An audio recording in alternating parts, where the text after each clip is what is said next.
Topic से question बिल्कुल पक्का हो जाए। तो चलिए फ्रेंड्स, हम वीडियो को स्टार्ट करते हैं। तो फ्रेंड्स, सबसे पहले हम बात करते हैं सौर मंडल क्या होता है। सूर्य के चारों ओर अंडाकार मार्ग पर उसकी परिक्रमा करने वाले ग्रहों, उपग्रहों, धूमकेतु, उल्काओं और शुद्ध ग्रहों के समूह को क्या बोलते हैं? हम सौर मंडल बोलते हैं। ओके। इस सौर मंडल में जो ग्रहों की संख्या है वो कितनी है? 8 है। 2006 से पहले जो ग्रहों की संख्या थी वो कितनी थी? 9 थी। प्लूटो को 2006 के बाद बोने ग्रह की कैटेगरी में डाल दिया गया। तब से ग्रहों की संख्या कितनी हो गई? 8 हो गई है। देखिए, सूर्य से अगर हम इनका सीक्वेंस देखें तो देखिए, सबसे पहले आता है बुध, फिर शुक्र, पृथ्वी, मंगल, बृहस्पति, शनि, अरुण और वरुण। तो देखिए फ्रेंड्स, इसको याद करने की कोई भी ट्रिक की जरूरत नहीं है। बहुत सिंपल तरीके से हम इसको याद रख सकते हैं। पहले 4 याद करिए आप, बुध, शुक्र, पृथ्वी, मंगल, और उसके बाद फिर 4 याद करिए, बृहस्पति, शनि, अरुण, वरुण। ठीक है, बहुत आसानी से याद रख सकते हैं, बचपन से हम पढ़ते आ रहे हैं इनको। बुध, शुक्र, पृथ्वी, मंगल, बुध, शुक्र, पृथ्वी, मंगल, बृहस्पति, शनि, अरुण, वरुण, बृहस्पति, शनि, अरुण, वरुण। 2-3 बार प्रैक्टिस कर लीजिए, हमेशा के लिए याद हो जाएगा। ये तो हमको बिल्कुल जीबान पर होना चाहिए। बुध, शुक्र, पृथ्वी, मंगल, बृहस्पति, शनि, अरुण, वरुण, ये 8 ग्रह हैं। तो फ्रेंड्स, ये ग्रह जो है ये सूर्य की परिक्रमा करते हैं, और उपग्रह जो है वो इन ग्रहों की परिक्रमा करते हैं। अब देखिए दोस्तों, ये जितने भी ग्रह हैं उसमें शुक्र और अरुण को छोड़ दिया जाए तो बाकी सभी ग्रह जो है सूर्य की परिक्रमा लगाते हैं पश्चिम से पूर्व की ओर। पर शुक्र और अरुण ये ऐसे 2 ग्रह हैं जो सूर्य की परिक्रमा लगाते हैं पूर्व से पश्चिम की ओर। ठीक है, इसलिए इन दोनों ग्रहों पर सूर्य उदय जो होता है वो होता है पश्चिम से, और सूर्यास्त जो होता है वो होता है पूर्व में। तो ये कुछ बेसिक्स थे। आगे बात करते हैं कि सौर प्रणाली की खोज किसने करी थी। तो सौर प्रणाली की खोज करी थी कोपरनिकस ने। एग्जाम में काफी बार पूछा गया क्वेश्चन है ये। और ग्रहों की गति का नियम किसने दिया था? केपलर ने दिया था। ठीक है, सौर प्रणाली की खोज करी है कोपरनिकस ने, और ग्रहों की गति का नियम दिया केपलर ने। तो फ्रेंड्स, एक एक करके सभी हम डिस्कस करेंगे सूर्य और सारे ग्रहों को। सबसे पहले हम बात करते हैं सूर्य की। सूर्य जो है हमारी गैलेक्सी के केंद्र से लगभग 30,000 प्रकाश वर्ष की दूरी पर एक कोने में स्थित है, और यह हमारी पृथ्वी से लगभग 13 लाख गुना बड़ा है। सूर्य पृथ्वी के सर्वाधिक निकट का तारा है। तो ये एग्जाम में डायरेक्ट क्वेश्चन पूछते हैं कि पृथ्वी के सर्वाधिक निकट तारा कौन सा है, तो वो कौन सा है? सूर्य है। परीक्षा कोई भी हो, आज अवसर तैयारी के लिए सही निर्णय लेने का। अगर आप तैयारी कर रहे हैं केंद्रीय राज्य स्तर की किसी परीक्षा।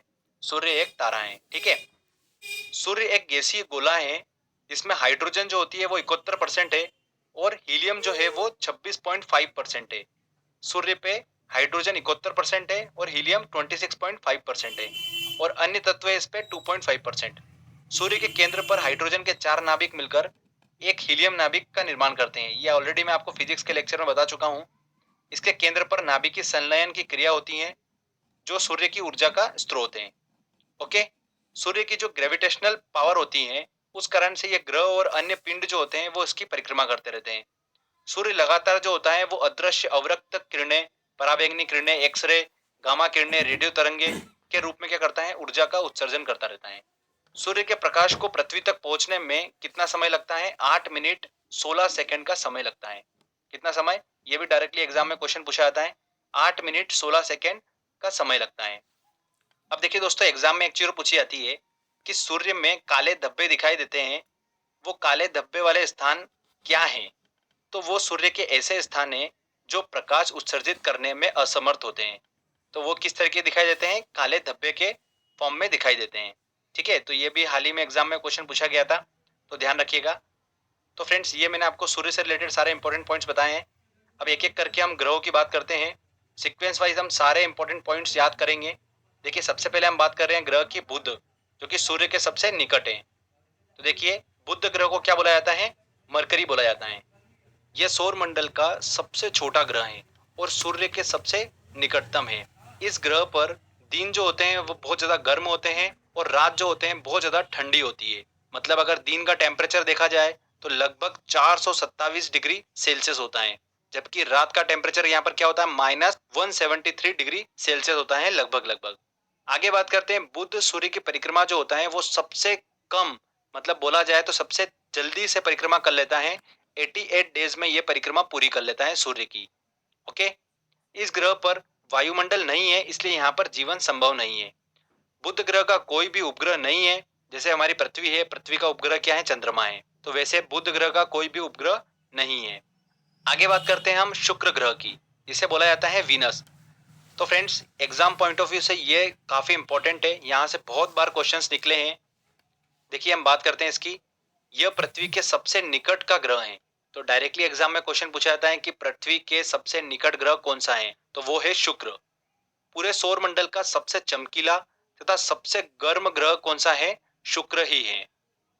शुक्र ग्रह अन्य ग्रहों के विपरीत सूर्य की परिक्रमा कैसे लगाता है, पूर्व से पश्चिम की ओर लगाता है। बाकी सारे ग्रह जो हैं वो परिक्रमा लगाते हैं सूर्य की पश्चिम से पूर्व की ओर। अरुण और शुक्र ये दो ऐसे ग्रह हैं जो सूर्य की परिक्रमा लगाते हैं पूर्व से पश्चिम की ओर। इसलिए इनका सूर्योदय जो होता है वो पश्चिम की तरफ होता है और सूर्यास्त जो होता है वो पूर्व में होता है। इस कारण से इस ग्रह को क्या बोला जाता है, इवनिंग स्टार और मॉर्निंग स्टार भी बोला जाता है। तो ध्यान रखिएगा, ये वाला एग्जाम में क्वेश्चन पूछा गया था हाल ही में। इवनिंग स्टार और मॉर्निंग स्टार किसे बोला जाता है, शुक्र को बोला जाता है, वीनस को।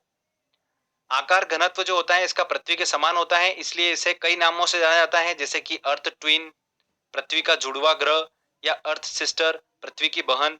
इस नाम से इसे जाना जाता है। इस ग्रह का भी कोई उपग्रह नहीं है। ठीक है, तो बुध और शुक्र ये दो ऐसे ग्रह हैं जिनका कोई भी उपग्रह नहीं है। आगे बात करते हैं कि इस ग्रह के वायुमंडल में 95% जो होती है वो कार्बन डाइऑक्साइड है और 3.5% जो है वो क्या है, नाइट्रोजन है। तो ये जो मैंने आपको पॉइंट बताए हैं शुक्र से रिलेटेड, वीनस से रिलेटेड, ये काफी इंपॉर्टेंट है। इनमें देखिए इवनिंग स्टार और मॉर्निंग स्टार किसको बोलते हैं, वीनस को बोलते हैं। अर्थ ट्विन और अर्थ सिस्टर भी शुक्र को ही बोला जाता है। अब बात करते हैं हम पृथ्वी की, अर्थ की। यह सौरमंडल का एकमात्र ग्रह है जिस पर जीवन है।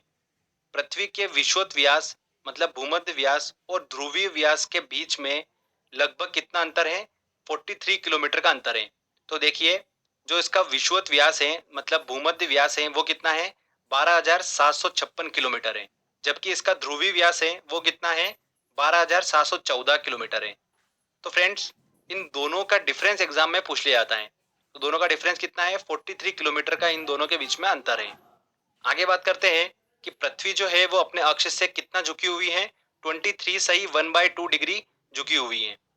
यह अपने अक्ष पर पश्चिम से पूर्व की ओर 27 किलोमीटर प्रति मिनट की गति से घूमती है और यह एक चक्कर 23 घंटे 56 मिनट 4 सेकंड में पूरा कर लेती हैं। ठीक है, अपने अक्ष पर घूर्णन करती हैं और ये अपना एक चक्कर कितने समय में पूरा कर लेती हैं, 23 घंटे 56 मिनट 4 सेकंड में ये पूरा कर लेती हैं। पृथ्वी पर जल की उपस्थिति होने के कारण इसे क्या बोला जाता है, नीला ग्रह बोला जाता है। ठीक है, ब्लू प्लेनेट बोला जाता है। पृथ्वी का एकमात्र उपग्रह है वो कौन सा है, चंद्रमा है। और ध्यान रखिएगा पृथ्वी से दिखने वाली चंद्रमा की जो सतह है वो उसकी सतह का कुल कितना परसेंट है, 59% है। कितना, 59%। ये ध्यान रखिएगा कि जो हमको अर्थ से चंद्रमा दिखाई देता है वो उसकी कुल सतह का 59% होता है। आगे बात करते हैं कि पृथ्वी को सूर्य की परिक्रमा पूरा करने में कितना समय लगता है, 365 दिन 5 घंटे 48 मिनट 46 सेकंड लगता है। तो अगर मोटा मोटा देखा जाए तो 365 दिन 6 घंटे का इसको समय लगता है। तो देखिए जो कैलेंडर ईयर होता है हमारा, ठीक है, कैलेंडर वर्ष होता है वो कितना होता है, 365 दिन का होता है। तो 6 घंटे कहाँ जाते हैं फिर ये, तो 6-6 घंटे करके ये देखिए 4 साल में पूरा एक दिन बन जाता है। इसलिए हर चौथे साल लीप ईयर आता है जिसमें 366 दिन होते हैं। इसलिए जो उसमें फरवरी होती है वो 28 दिन की जगह कितनी होती है, 29 दिन की होती है। आगे बात करते हैं कि पृथ्वी के अपने अक्ष पर झुके होना, और पृथ्वी कंटिन्यूसली क्या कर रही है, सूर्य की परिक्रमा कर रही है, तो उसकी स्थिति जो है सूर्य के सापेक्ष चेंज हो रही है, परिवर्तन हो रहा है उसमें। इस कारण से यहाँ पर पृथ्वी पर ऋतु परिवर्तन देखने को मिलता है। सबसे अधिक चमकीला तारा कौन सा है, साइरस, जिसे डॉग स्टार के नाम से जाना जाता है। पृथ्वी से 9 प्रकाश वर्ष की दूरी पर स्थित है। सूर्य से पृथ्वी की दूरी की बात करते हैं तो पृथ्वी जो है वो सूर्य की परिक्रमा करती है अंडाकार पथ पर, जिसके कारण सूर्य से इसकी दूरी जो है वो कंटिन्यूसली चेंज हो रही है। तो अगर अधिकतम दूरी की बात करें तो वो कितनी है, 15.21 करोड़ किलोमीटर। और ये कब होती है, 4 जुलाई के दिन होती है। तो 4 जुलाई के दिन सूर्य और पृथ्वी के बीच में अधिकतम दूरी होती है। ठीक है, और न्यूनतम दूरी की बात करें तो वो कितनी होती है, 14.70 करोड़ किलोमीटर, जो कि कब होती है, 3 जनवरी को होती है। 3 जनवरी को सूर्य और पृथ्वी के बीच में न्यूनतम दूरी होती है। ठीक है, तो ये भी एग्जाम में पूछा जाता है, 4 जुलाई और 3 जनवरी। ध्यान रखिएगा, वेरी इंपॉर्टेंट है। तो देखिए फ्रेंड्स, अधिकतम दूरी और न्यूनतम दूरी की तो हमने बात कर ली है। तो अब पृथ्वी और सूर्य के बीच में जो एवरेज डिस्टेंस है ठीक है, औसत दूरी जो है उसे क्या बोला जाता है? खगोलीय एकक बोला जाता है। क्या बोला जाता है? खगोलीय एकक। तो देखिए अभी एग्जाम में पूछा गया था क्वेश्चन ये कि पृथ्वी और सूर्य के बीच की औसत दूरी क्या कहलाती है? खगोलीय एकक कहलाती है। अब देखिए पृथ्वी से रिलेटेड कुछ और इंपॉर्टेंट फैक्ट्स आपको बताता हूं मैं कि पृथ्वी के उत्तरी ध्रुव की खोज किसने करी थी? नॉर्थ पोल की रॉबर्ट पीरे ने करी थी। और दक्षिणी ध्रुव की खोज किसने करी? एमंडसेन ने करी। अब देखिए पृथ्वी जो है वो सूर्य की परिक्रमा लगा रही है, ठीक है, परिभ्रमण कर रही है सूर्य का। तो परिभ्रमण चाल जो है पृथ्वी की वो कब अधिक होती है? जब वो पृथ्वी सूर्य के निकट होती है तब उसकी परिभ्रमण चाल जो होती है वो अधिक होती है। जब दूर होती है तो परिभ्रमण चाल जो होती है वो उतनी तेज नहीं होती है। जैसे ही सूर्य के पास जाती है तो उसकी चाल जो होती है वो परिभ्रमण चाल बढ़ जाती है। तो ये भी एग्जाम में क्वेश्चंस पूछा जाता है, ध्यान रखिएगा कि पृथ्वी की परिभ्रमण चाल जो है वो अधिक होती है जब पृथ्वी सूर्य के निकट होती है। ठीक है, तो दोस्तों ये सारे पॉइंट्स इंपॉर्टेंट मैंने आपको अर्थ से रिलेटेड बताए हैं। चलिए आगे अब हम बात करते हैं मंगल की, मार्स की। तो देखिए इसे लाल ग्रह, रेड प्लेनेट भी कहते हैं। आयरन ऑक्साइड के कारण इसका रंग जो होता है वो क्या है? लाल है। पृथ्वी के समान ये अपने अक्ष से 25 डिग्री के कोण पर झुका हुआ है, इसलिए यहाँ पर ऋतु परिवर्तन होता है। इस ग्रह पर वायुमंडल का पतला आवरण है जिसमें नाइट्रोजन और ऑर्गन गैस जो होती है वो पाई जाती है। मंगल के दो उपग्रह हैं, फोबोस और डिमोस। ध्यान रखिएगा डिमोस जो है वो सौर मंडल का सबसे छोटा उपग्रह है। कौन सा सबसे छोटा उपग्रह? कौन सा है? डिमोस है। और ये किस ग्रह का उपग्रह है? मंगल ग्रह का। आगे बात करते हैं कि सौर मंडल का सबसे बड़ा ज्वालामुखी ओलिपस मेसी और सौर मंडल का सबसे ऊंचा पर्वत निक्स ओलंपिया जो कि माउंट एवरेस्ट से 3 गुना